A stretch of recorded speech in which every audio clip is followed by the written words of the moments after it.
Bonjour, ravi de vous retrouver pour ce nouveau magazine d'information. WeStart aujourd'hui vous propose de découvrir notre officiant de cérémonie, maître de cérémonie, maîtresse de cérémonie, MC, on pourrait aller jusque-là. Emmanuelle Ricard, bonjour. Bonjour. Merci d'avoir accepté notre invitation. Avec plaisir. Alors, qu'est-ce qu'une officiante de cérémonie ? Alors, une officiante de cérémonie ou un officiant. Ou un officiant, bien sûr. Voilà, homme ou femme. Et une personne qui va conduire la cérémonie de mariage et qui va l'écrire. Alors, qui dit cérémonie de mariage, dit cérémonie de mariage américain ou cérémonie laïque. D'accord, américain ou laïque. Ouais. D'accord. C'est tout ? Alors, je précise parce que sinon, donc, c'est un peu l'équivalent d'une cérémonie de mariage à l'église ou à la synagogue ou dans tous les autres offices religieux. Mais la différence, c'est que l'officiant n'est ni prêtre, ni pasteur, ni tout ça. D'accord, donc en fait, votre rôle consiste en quoi exactement ? Alors, exactement. Vous voulez les étapes, en fait ? S'il vous plaît.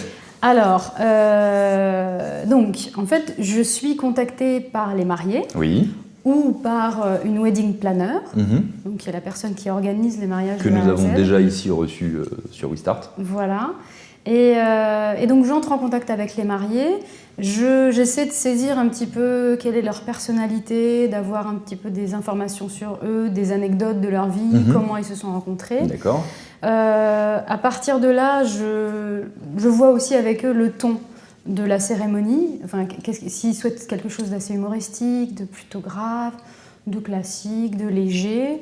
Je discute avec eux. Très solennel aussi. Très solennel aussi. On peut avoir vraiment tous les genres, c'est très libre. D'accord. Je discute avec eux aussi des choix des musiques, je les guide parfois, je leur propose des textes, des poèmes, enfin j'essaie de sonder un petit peu leur goût. D'accord. Je prends ce qu'ils me proposent ou je leur propose des choses, je fais un melting pot de tout ça.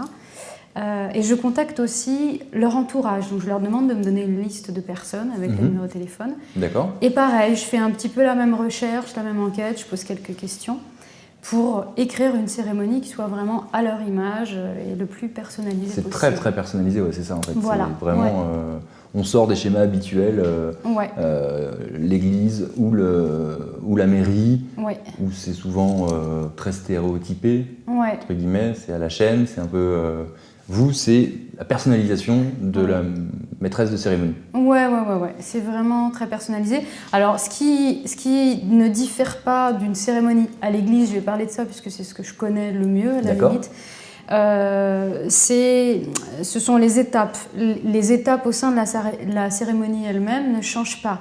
Mais par contre, c'est-à-dire donc l'accueil des mariés, la bienvenue des invités, une exposition des principes du mariage, et ensuite l'échange des consentements, des vœux, l'échange des alliances et la signature du certificat de mariage. Ça, c'est les étapes qui ne bougent pas. Mais par contre, au milieu de cette cérémonie, on peut vraiment mettre et insérer tout ce qu'on veut. Il y a des rituels spécifiques qu'ils peuvent choisir, qu'ils peuvent inventer, enfin vraiment tout est possible. D'accord, avec vous, c'est nos limites. Nos limites. D'accord, ok. Quelle qualité un officiant doit-il avoir pour faire son choix ? Alors, déjà, l'idéal, c'est quand même que le contact passe. C'est important, parce que c'est un moment important dans la vie des mariés, il paraît. Donc, c'est quand même bien quand ils se sentent en confiance avec l'officiant et quand ils sentent des atomes crochus, je pense.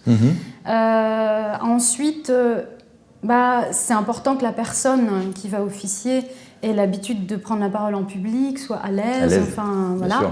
Évidemment. Et puis, c'était quoi la question ? Non, parce qu'il y a deux questions quelle qualité en même temps. à avoir, en fait, pour faire son choix ? Pour faire son choix parmi plusieurs officiants. Absolument. Moi, je dirais vraiment, c'est vraiment les atomes crochus. Et c'est le voir feeling si ça passe. Début, c'est le feeling. Ça passe ou pas. Ouais, pour moi, c'est ça. Après, c'est bien quand on a un petit peu d'expérience, mais tout le monde commence un jour. Bien sûr. Moi, j'ai commencé un jour aussi et ça s'est très bien passé. Donc, c'est vraiment une histoire de feeling, je pense. D'accord, ok. Donc aujourd'hui, grosso modo, si on vient de prendre la vidéo en route, eh bien, un officiant, c'est le fait justement de se marier, donc pas le côté religieux, et de pouvoir effectivement de faire une cérémonie digne de ce nom, personnalisée. C'est un petit peu ça le principe. Ouais, c'est ça le principe. C'est en fait, ça reste un sacrement et un moment donc quand même solennel. D'accord. Mais il n'y a aucune règle. La règle, c'est qu'il n'y a pas de règle. Voilà, la règle, c'est qu'il n'y a pas de règle. J'adore. Contrairement à l'église. Voilà. On va mettre... Ou à la synagogue. On mettra toutes vos coordonnées sur le site WeStart. Bien sûr. Merci beaucoup en tout cas, Emmanuel. Merci à vous. Pour toutes ces indications. Et on vous retrouve très très bientôt pour un nouveau magazine.